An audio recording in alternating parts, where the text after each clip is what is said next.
sobre sus patas, con respeto. La rana dice un poema.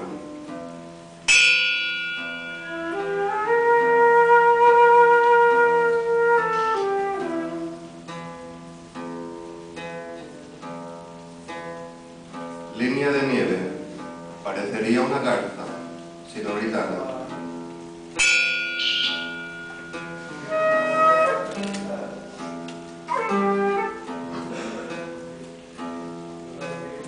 Muere la víbora y a su lado los niños siguen hablando.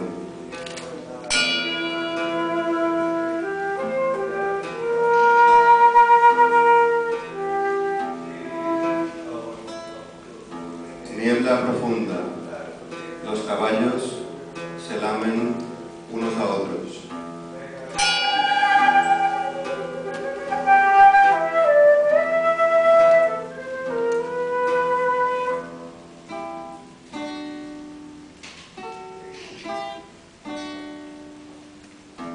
El patio está cubierto de flores marchitas.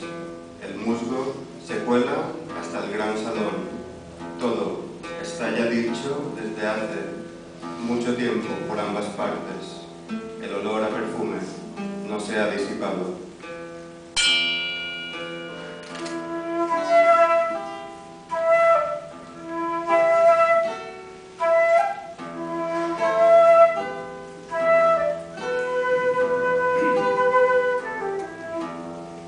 Amanecer.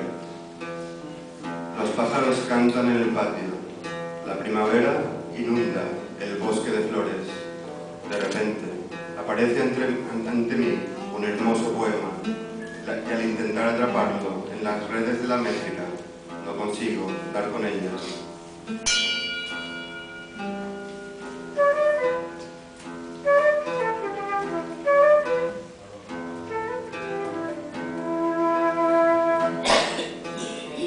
Subo la fría montaña por un sendero escarpado entre las rocas. Hasta mi cabaña, en el lugar en que nacen las nubes, detengo el carro y me quedo mirando. Por sobre el arcedo del crepúsculo. Las hojas heladas brillan más que las flores en primavera.